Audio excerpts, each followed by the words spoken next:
A marrow, and I'm stuffing it with all these lovely ingredients there. I'm putting onions, corn, tomatoes, garlic and peppers in it, as well as the mixed herbs. So all I got to do now is take the outside of the marrow out, then once that's done, remove all the inside and the pips and everything, and then I'm going to add all the chopped up ingredients inside, put it in foil, put it in my tin and bake it in the oven. So I'll start with the, I take the ends off if I can, if it's not too tight. There we are. So now I stand it up, and then that's the only thing with marrows, especially when the skins have set on it, they go very hard. I'm just taking all the nasty end bits and checking the onion over, and then I just cut it down. There's the onion, and then I carefully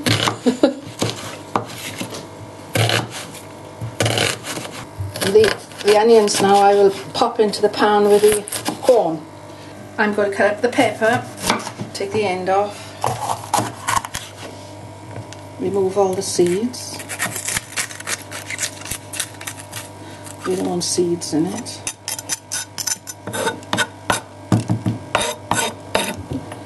And then I slice this up. Lay all the different things in the bottom with the corn, but the tomatoes go in slices on the top. And then what I think I'll do as well, I think I'll put cheese then on the top. There's some of the tomatoes, if I can get it down. And then if we have some garlic, I've got to get the skin off the garlic. Oh, there's the end off, there we are. We peel the garlic, and then the garlic will be, I got a garlic crusher there, and I'll crush the garlic up. That'll go in with the onions and the corn. And I'm going to crush my garlic now. Oh, there we are. Right. So there we are. So everything is ready now. Pop it in the oven once I finish the marrow, and you can go up the allotments then and do you a little bit, and I'll do my little bit down here. Welcome to Tales from Terry's Allotments. I'm Terry Walton, again ably assisted by Richard Fishburne, and here we are in today indoors at the moment in Albie's Cafe, because out there is not the best of Welsh weathers. It's dark, it's dank, it's dreary, and it's a drop of rain as well, so it's not the best place to be at the moment. It's deeply disappointing, isn't it? It's given we're using all the D's. It's very deeply disappointing. The only bright light is your enthusiasm, Walter. Well, you've always got to have enthusiasm. And what have we got for these viewers today? We have these wonderful things. We're going into the greenhouse. We can actually see the changing face of the greenhouse. The tomatoes are now being vanquished and are no more. While we're in there, we'll have a look at some surprises, which hanging there are some cucumbers. In the back are my little specialities, my aubergines. So have a little chat about them. They're not so special, are they, this month? They are very special. To me, they are very special. And then we'll drift out there and we'll look around the plot and see how green it lies for this time of year. Absolutely plastered with this green manure. We'll look at the stuff that falls from the trees, all these leaves that people moan about. But to me, they are manna from heaven. And I see what I do with these particular leaves. And again, there is one little secret still there, still remaining there. There's another pumpkin, which I got up my sleeve in store, because that's going to wind his way off to the Jeremy Vine studio. Fabulous.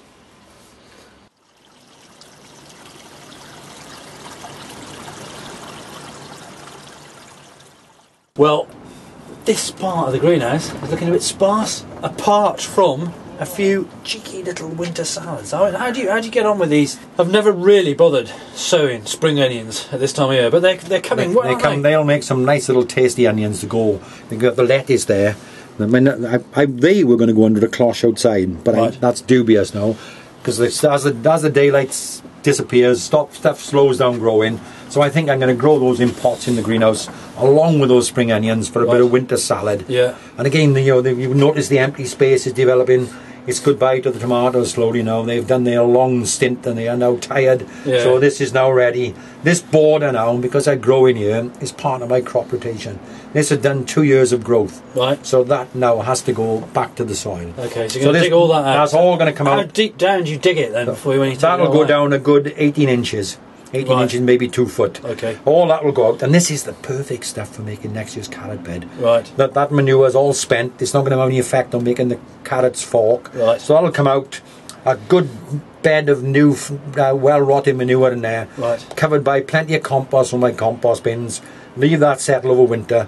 And I've crop rotated ready for next year's tomato crop in this greenhouse. Right, right. And again, one thing people will see, if you look at these behind you, the last of these tomatoes, Spinning round.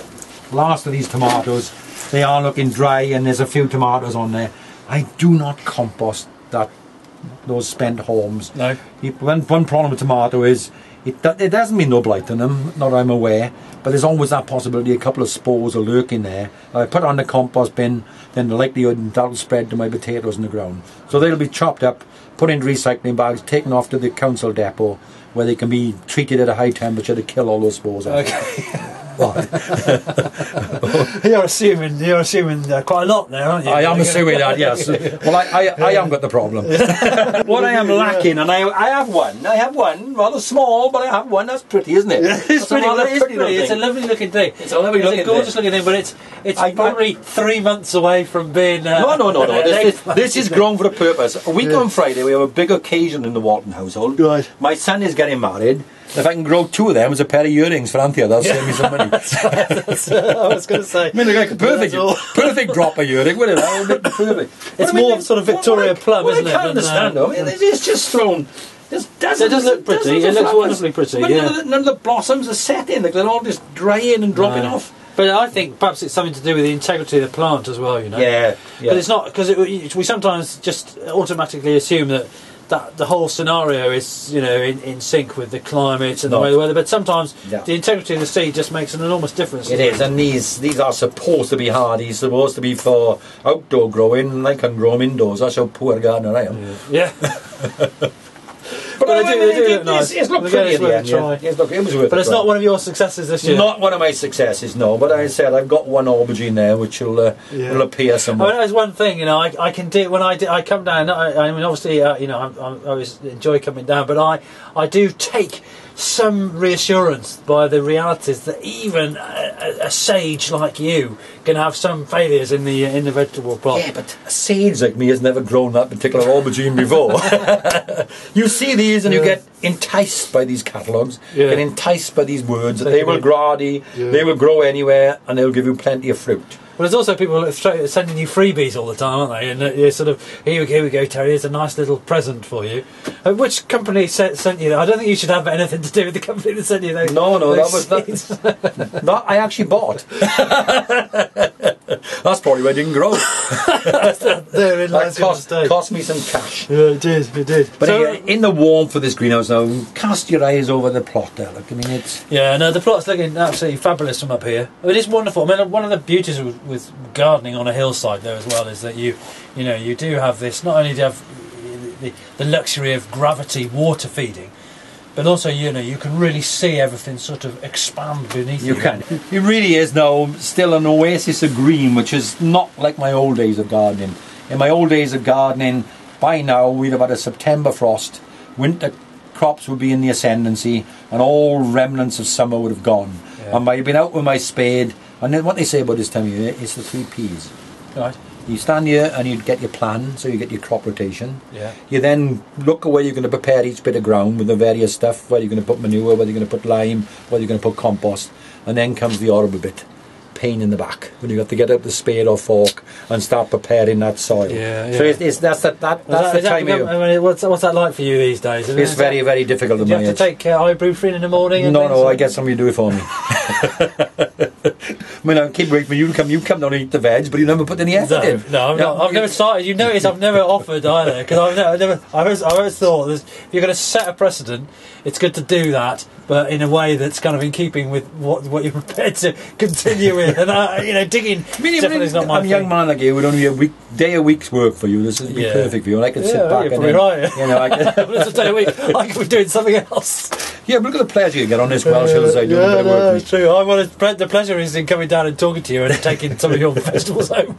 But the beauty is as well, I mean, it is now, it's green, and so with all the rain that tends to fall and the season's been completely out of sync, this will at least put plenty of nutrients in that soil and hang on to those nutrients. Yeah. But again, I cannot get over every year I go a week later and planting green manure. It just grows like crazy. Yeah, no, it's growing like mad. Because it's a veritable carpet. I mean, it's long as well now. And one of the sort of downsides of digging in green manure is that if you don't dig in the greenery sufficiently, then of course it sort of creeps back up, doesn't it, and continues growing. Yeah, you have to make sure it's completely... Do you cut it? No, I don't. Before you turn it in? Never get to that bother. And the only thing, if it went to seed, I'd have to, but at that height, I just make sure I open a trench and I keep burying it, and I work along and bury it as I go. So that way then it's completely submerged below the soil and it will all rot down. And you have to go a little bit earlier than planned. I mean, you'd have to go towards the end of January to give it plenty of time to rot, because there's a lot more greenery than you really need there. Right. And that's the trouble. And obviously, when we look at this, you know that you've got the vetches mixed in with the rye. I mean, do the vetches stand up as well during the winter as the rye? No. The vetch, if you get, like last winter, we had that really cold December, some of them did blacken. They don't stand the extremes. The rye is as tough old boots. I think you could grow that on an Arctic plain. Yeah, it probably could. You know, it's really hardy, and nothing will affect that. But the vetches, I mean, they feel peas effectively. Yeah. So they will suffer once the really cold conditions set up. Fantastic. Yeah. These are. I've had some fabulous cucumbers this year outside, but oddly, I think because of the lack of rain, they weren't as nice tasting. They were firmer somehow and less succulent. What have yours been like? I mean, this is a cracker. Well, I mean, at this time of year as well. I mean, it's strange, and it's coming towards the end of October. Look, I've still got a few cucumbers surviving from this plant. Yeah. So this is go back to what we've been saying all along about strange things are. But again, cucumbers, if you're growing outdoors, they tend to be ridge. So they tend to be firmer because it's a much different climate out there. Right. Whereas in the greenhouse, they are semi-tropical. Yeah. You keep the water controlled, and again, you land up with a much nicer cucumber. There's only one way to grow good. If you haven't got a greenhouse, then outdoors will survive. But if you've got a greenhouse, cucumbers are the answer. The strange thing has happened is the cherry tomatoes give masses of foliage during the summer month.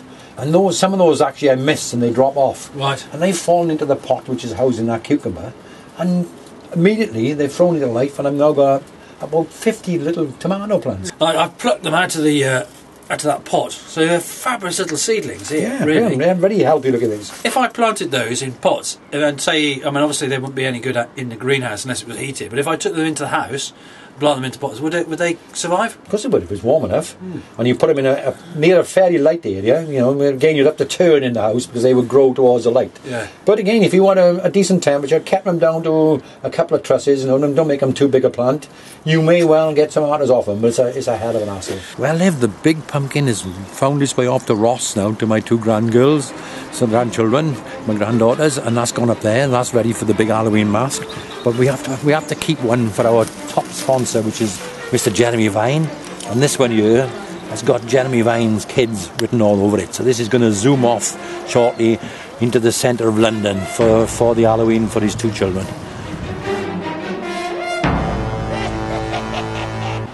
So what's going on here? Well, these are the menace to most gardeners. All these lawn creators and gardeners hate falling leaves. Yeah. But to an organic gardener, they are a fantastic source of compost making. Yeah. In the local school by. What surprises me is that you're actually using something that has real value now. I mean, these scaffold pots, I'll tell you what, that's worth some money, scrap. It's worth more than the leaf mould, is it? It is. So what happens in the local school, I mean, they got a lot of trees there, and the caretaker keeps them up, and he just stacks up all these bags, and he doesn't know what to do with them.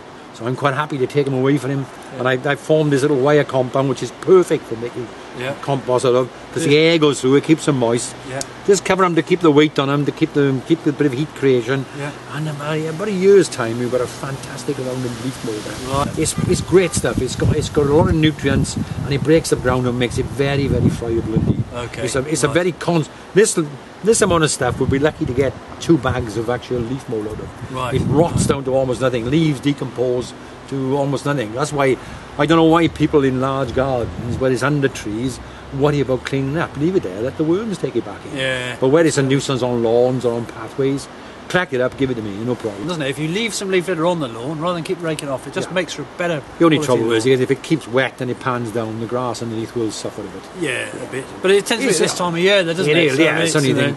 They'll blow around and they'll thing. flot around. But I mean, I don't mind. All the leaves you can give me, I'll take as long as I can store them. Right. What people often do as well is they surround, your rhubarb plants down in the corner there. They surround the rhubarb plant in a mesh similar to this, and then pile a load of leaf litter on top of the Great, because it keeps the ground warm, gets the rhubarb ground warm and come up much earlier in the spring.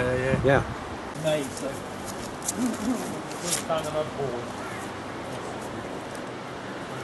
Well, viewers, we're back into the car out of this rain and this terrible day here. But we're going to make our way back now and taste this stuffed marrow and going to warm the cockles of our heart. Looking forward to that. Oh, Should we go? Let's go. Break for a break. Let's rain, quick.